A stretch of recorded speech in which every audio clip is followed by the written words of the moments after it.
Essa é a sexta aula de desenho auxiliado por computador da unidade 3.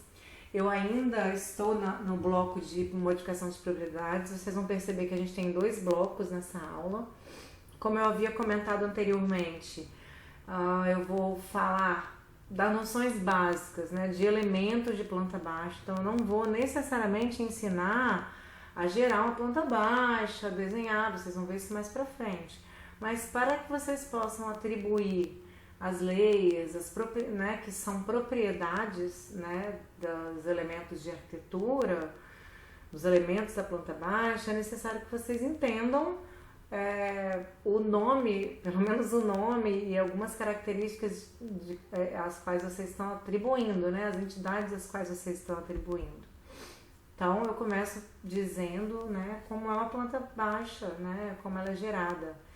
Então, a planta baixa é gerada quando um plano horizontal imaginário atravessa uma edificação a 1,5 m do piso acabado, do chão. Essa altura é determinada pela norma, né, pela ABNT, para que as janelas fossem cortadas, né, para que os peitoris fossem vistos. Então, a parte que está sobre o plano, né, acima desse plano horizontal imaginário, ela é desconsiderada. Né? E a parte de baixo é observada com uma vista superior daquelas peças que a gente desenhou, sabe? Então eu coloquei aí um exemplo do bolo, que é um exemplo que eu sempre dou em aula, né? É como se quando a gente vai rechear um bolo, né? A gente corta, como essa pessoa está fazendo aqui, cortando no meio e tira a parte de cima, né? Lembra bastante, é uma alusão interessante, uma referência interessante. Mas, na verdade, vamos lá, eu tenho a edificação completa. Esse plano horizontal preto aqui é o plano que corta a casa a 1,50 m do piso acabado. Notem que é da casa, não é do terreno. E aí, eu dispenso, né, inicialmente essa parte de cima, né, abstraio, né, desconsidero. E aí, passo a ver a parte de baixo. Aqui a gente consegue ver, ó, o que foi cortado, a alvenaria cortada, ou seja, as paredes cortadas estão se destacando em preto, tá? Então tudo que está cortado aqui tem um destaque maior. E eu comento aqui que a planta baixa também é legal, mas eu sei que a ideia do bolo é mais apetitosa, mas fazer o quê, né? Então, uma planta baixa, mais uma vez, demonstração da mesma casinha. É aqui, ó, o plano horizontal, né? Passando a 1,5 m do piso, aproximei a imagem, eu retiro essa parte de cima, né? Se eu pudesse pegar uma maquete e cortar essa maquete ao meio, né? Como eu faço com o bolo, né? Nesse sentido horizontal, eu teria exatamente essa visão aqui. E o que é importante a gente entender que foi cortado? Ó, o piso das áreas molhadas continua aparecendo em vista. Qualquer piso, né, que exista continua aparecendo, mas quando a gente desenha em planta baixa, a gente obrigatoriamente precisa representar o piso das áreas molhadas, o que não é igual em outros locais da casa. As esquadrias das janelas são cortadas, por isso a ideia de 1,5 m, porque o peitoril normalmente tem 1,10 m e por isso o peitoril continua sendo olhado, observado como vista superior. Então é uma alvenaria que não foi cortada. Quando vocês desenham a janela, vocês desenham as 2 linhas externas mais finas, porque essas 2 linhas externas mais finas são paredes que é uma parede que está em vista, é a alvenaria em vista. As portas, né, as bandeiras também são cortadas, mas elas são representadas abertas, né, na planta baixa, nós vamos ver. E aqui novamente as paredes cortadas. Então as portas, eu vou falar basicamente das esquadrias, tá? Tem muitos outros elementos, mas eu vou falar basicamente das esquadrias, que é o que a gente vai desenhar agora para que a gente possa atribuir as leis a essas entidades, né? Que a gente usou linhas e agora elas vão ter um significado pra gente. Então as portas, elas são desenhadas sempre representando a folha ou as folhas quando for alguma porta de mais de uma folha, né? A gente tem portas assim também. Então a gente sempre vai representar as folhas da esquadria com linhas auxiliares. Essa linha auxiliar aqui, ó, sobre a qual estamos falando, ela serve para mostrar o movimento da folha, ou seja, como é que essa porta se movimenta e o espaço que ela ocupa. Por que isso é muito importante? Né? A gente chama de varrido da porta. Por que isso é importante? Vocês já devem ter visto, né, na internet, às vezes a gente vê umas imagens engraçadas de portas que são recortadas para que elas passem pelo vaso ou pela pia, porque alguém esqueceu de medir esse varrido da porta e teve que fazer uma abertura na porta para que isso acontecesse, né? Então aqui eu tenho um marco de 3, né? Esse aqui é o marco, por dentro é o alisar, né? Isso aqui a gente não precisa saber muito agora. Então, as portas que ligam compartimentos sem diferença de nível, elas não possuem linhas para mostrar esse desnível. Portas que ligam compartimentos com diferenças de nível, como essa, por exemplo. Quando que isso acontece, professora? Normalmente, quando a gente vai ou do lado de fora da edificação para dentro, nossa casa geralmente é mais alta do que o lado de fora, mesmo que seja uma varanda. Quando você vai, por exemplo, do seu quarto para o banheiro é mais baixo, porque é uma área molhada. As áreas molhadas tendem a ser mais baixas, tá? Quando a porta tem uma soleira de nível diferente do piso, então a soleira é mais alta, tá vendo? Aqui a gente tem uma soleira mais alta do que os dois lados, então eu represento essa diferença, esse desnível dos dois lados. Estou falando isso porque a gente tem a lei de desnível lá pra gente atribuir às entidades que foram desenhadas. Esse pedacinho aqui, ó, que fica atrás da porta, né, ou aqui quando a gente abre, é importante para dar o acabamento. Nesse caso aqui, até mesmo para caber a maçaneta da porta. Então, quando eu tenho portas que ligam compartimentos com pisos e níveis diferentes, contendo soleira, né, tá vendo? A gente consegue ver esse desenho aqui. Portas de abrir, né? Isso aqui é um símbolo de nível, então essa suíte está com nível 0 e o banheiro -2, então o desnível é aqui, até aqui eu venho com o nível 0 e aqui ele abaixa. Aqui na sala, ó, tem um nível igual, uma porta que divide 2 ambientes da sala. E aqui, por exemplo, eu tenho da lavanderia para o depósito. A lavanderia está mais baixa, ela está em 0 e o depósito está em +2, esse +2 é centímetros, tá? Ele é 2 centímetros mais alto, a lavanderia como área molhada é mais baixa, justamente porque é uma área lavável, tá? Então as áreas laváveis costumam ser mais baixas. Quanto às janelas, né? Como os alunos às vezes têm dificuldade de entender por que as linhas de fora são mais finas, é exatamente o que eu havia explicado, né? O peitoril, ele está abaixo desse 1,50 m. O peitoril, ele tem no mínimo 90 e no máximo 1,10 m. Bom, isso é quando a gente fala de peitoril de varanda ou peitoril externo, né? De acordo com a norma do Corpo de Bombeiros. Não precisa necessariamente ser de alvenaria, pode ser todo de vidro, desde que haja, né, um peitoril na altura mínima que o Corpo de Bombeiros sugere. Então aqui, ó, 2 linhas mais finas do que as linhas das paredes, que estão essas paredes aqui, essa daqui e essa daqui, essa parede está cortada. Essa linha e a linha mais externa é uma linha que é a linha do peitoril, então ela está em vista, por isso que ela é mais fina. E essa esquadria aqui, ó, ela está cortada, por isso ela tem uma linha média em relação às outras, né? Então é como se a gente pensasse no grau de dureza do material. Então eu tenho aqui parede em alvenaria mais dura, isso aqui tá fino porque não foi cortado, e aqui a esquadria da janela, que normalmente é alumínio, pode ser madeira, pode ser PVC, é um material relativamente mais mole. Então é uma janela baixa, que é uma janela que tem um peitoril abaixo de 1,50 m. Existem janelas com peitoris acima de 1,50 m. Aonde, professora? As básculas de banheiro normalmente tem 1,60 m. Né? Então, assim, eu não estou cortando alvenaria, mas eu preciso mostrar que essa janela existe. Então, ela é toda tracejada. Lembra que as linhas tracejadas são de projeção? Pois é. E o cobogó, mesmo quando estiver com peitoril acima de 1,50 m, é aconselhável colocar em linhas tracejadas, ou seja, uma linha de projeção, o cobogó também. Bom, isso é mais para vocês terem noção da representação desses textos, né? Da interpretação desses textos quando vocês virem uma planta baixa, né? Na janela, quando eu digo, essa janela tem 1 por 30 por 1,80. Embaixo é sempre a altura do peitoril. E em cima sempre largura pela altura. Sempre nessa ordem. A porta, largura sobre a altura.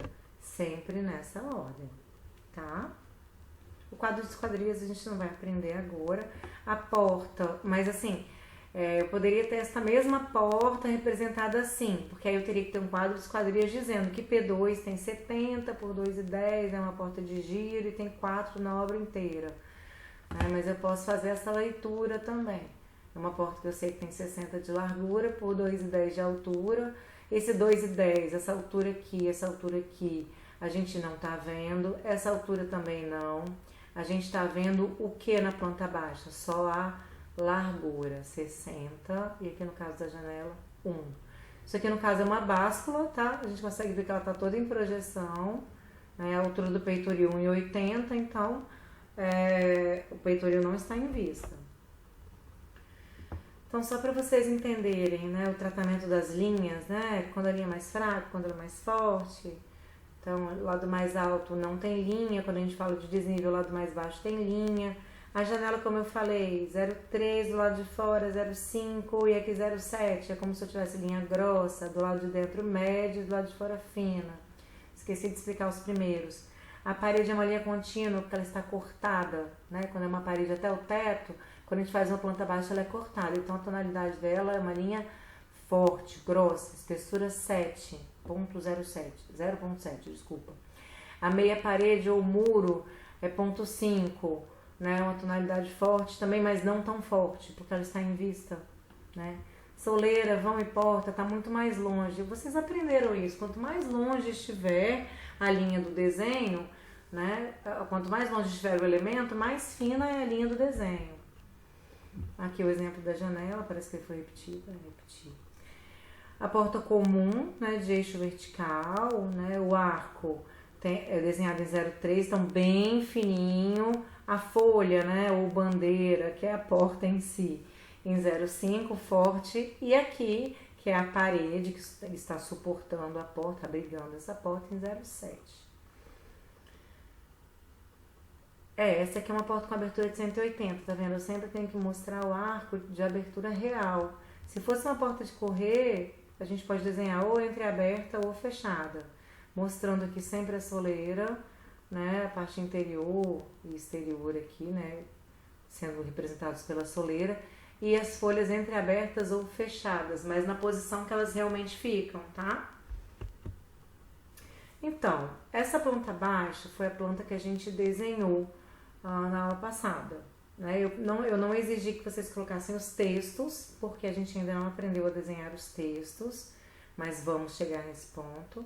Então, de acordo com as noções adquiridas nesse módulo, eu gostaria que vocês atribuíssem as leis corretas a cada entidade da planta. Essa planta aí vai ser entregue com as layers para totalizar aqueles 12 pontos da modificação de propriedades, tá? O próximo bloco vai falar da criação de bibliotecas. Isso também é muito legal. Vocês vão criar alguns blocos e depois eu vou passar uma biblioteca que eu tenho, que não é enorme, mas vai ajudar vocês também. Poxa, professora, por que você vai deixar a gente desenhar alguns blocos? Para vocês treinarem a mãozinha de vocês um pouquinho. Quem são os blocos, né? Os blocos são conjuntos de desenhos, né, de objetos agrupados que vão formar um desenho. Por exemplo, será que toda vez que eu for fazer um desenho eu tenho que desenhar a cama? Não. Eu posso desenhar essa cama uma vez, guardar numa pasta chamada bloco, e todas as vezes que eu for colocar uma cama em um desenho, em um projeto, eu busco lá e colo no meu desenho. Desenhar uma cama, gente, até que nem é tão ruim. Agora imagina desenhar um vaso, um fogão, é muito trabalho e você pode agilizar o processo. Afinal de contas, a ferramenta do AutoCAD é basicamente para isso, né? Então eu posso inserir, posso mudar a escala, eu posso rotacionar, eu posso espelhar, eu posso explodir, eu posso fazer o que eu quiser com esse bloco. Ele é um desenho comum que está sendo inserido em outro desenho. Então, desenhos que se usa constantemente são unidos numa biblioteca, né? Que é essa pasta que eu falei de blocos, a gente chama de biblioteca. Então, a gente tem pessoas, né? Em planta baixa, em vista, porque a gente precisa colocar um calunga na fachada, vocês vão descobrir isso. Temos carros para representar na garagem, isso aqui é uma árvore, tá? Cadeira, geladeira, cama, bacia sanitária, fogão, enfim. Imagina ter que desenhar isso todas as vezes. Então, primeiro passo, vamos criar uma pasta na área de trabalho do computador de vocês, que vai se chamar blocos. Pode se chamar também biblioteca, tá? Você pode separar os blocos por tipo. Bloco de dentro dessa biblioteca, cozinha, sala, área de serviço. A minha tá desse jeito. Então, quando eu passar para vocês, vocês vão perceber. Tem que ver se eu consigo passar isso pelo Moodle. A gente vai dar um jeito. Então, mas para criar um bloco, eu desenho primeiro o objeto, depois eu vou lá em Create, né? E eu crio um bloco para criar, para tornar esse desenho meu um bloco. Então, eu vou lá. Vai abrir esse quadro aqui. Primeira coisa que eu faço é nomear o bloco, cama de casal. Pick point, um ponto para a base da inserção. A gente escolhe um pontinho desse desenho, que vai ser o ponto que vai servir para você inserir esse bloco no desenho. Ah, mas se eu escolher esse ponto, eu não posso trocar o ponto nunca mais? Eu não posso trocar o bloco nunca mais de lugar? Eu posso trocar de lugar, sem problema, tá? Então, seleciono os objetos que vão virar bloco. Então, clico aqui, seleciono lá o objeto que vai virar bloco. Clico aqui em converter bloco. Se eu peço para retain, ele mantém os objetos selecionados como objetos distintos após criar o bloco. Não é o que a gente quer. A gente quer converter para bloco. Então, convert to block. Converte os objetos selecionados em uma instância do bloco após a criação do bloco. Delete, deletar, né? Vai excluir os objetos selecionados após a criação do bloco. Queremos isso? Não queremos isso. A gente quer converter para bloco. Deixar isso aqui sempre marcado, Open in Block Editor. Por quê? Porque eu posso querer editar esse bloco. Ah, professora, eu posso editar um bloco depois que ele está pronto? Pode. Depois eu vou postar um videozinho mostrando exatamente como esse bloco é criado, tá? Então, eu tenho aqui a criação de bloco, eu tenho um desenho, né? Eu venho aqui, depois que eu criei, fiz todo aquele trampo lá, eu venho pra cá, Open and Save. Aí eu salvo esse bloco, aqui ó, Save Block S. Aí tá lá o nome dele, deixa marcado, Save Block Definition to Drawing File. Ok, o que isso quer dizer? Salvar a definição do bloco para um arquivo de desenho. Ele é um arquivo separado que vai ser inserido no seu arquivo, tá? E dá OK. Quando você precisar inserir um bloco, né? Você vai lá em blocos, eu vou mostrar, a gente vai em Insert Block. E vai estar dentro dessa pasta aqui, você vai salvar dentro dessa pasta, cama de casal. Olha o símbolozinho, ele é um arquivo separado, tá? Então, Close Block Editor. Fechei. Tô aqui com um plano, com uma tela gráfica limpa, e aí eu quero inserir aquele bloco. Então eu vou lá, Insert Block, ou então pode usar Enter. Vou aqui, ó, Browse. Ele vai me aparecer esse quadro, Browse, procurar. A gente sabe procurar um arquivo, né? Você vai procurar a pastinha, que é a sua placa, biblioteca, que é a sua pasta, biblioteca ou blocos, e vai procurar o bloco que te interessa. Clica nele, Open. Pronto, ele vai inserir de acordo com o ponto que você especificou como ponto de inserção. Ó. Clicou, ele está inserido lá no seu arquivo, tá? Eu vou deixar vocês tentarem e depois eu vou fazer a inserção dos blocos que a gente vai desenhar na planta baixa e vou postar também, tá? Devo postar no final da semana, para vocês tentarem fazer, né? Poxa, né? A mãozinha de vocês precisa ficar treinadinha. Eu coloquei alguns blocos aí para vocês desenharem, tá? Gostaria que vocês tentassem desenhar. Cria a pastinha biblioteca ou blocos e desenha lá para mim esses blocos. Fogão, tanque, vaso sanitário. O vaso sanitário tá em 3 etapas, tá? Por isso tem 1, 2, 3. No final, para ele ficar assim. É com caixa acoplado, o chuveiro, ó, a cabeça do chuveiro, o cano. A geladeira, coloquei todas as cotas. Professora, eu preciso cotar o bloco? Não cote o bloco, ele não é pra cotar, tá? Eu botei as cotas aqui para vocês conseguirem desenhar. E eu quero que vocês tentem ambientar essa planta, inserir o bloco, que é a planta que já tá com as leias que vocês deveriam. Essas leias aí não são exatamente as nossas, tá? Isso aí é uma amostra. Professora, eu estou percebendo que aqui tem uma projeção que eu não tinha. Isso é a projeção da cobertura, mas acalme-se. Quando vocês forem estudar elementos de arquitetura, a gente vai ver isso melhor, tá? Obrigada pela atenção e por assistirem esse vídeo.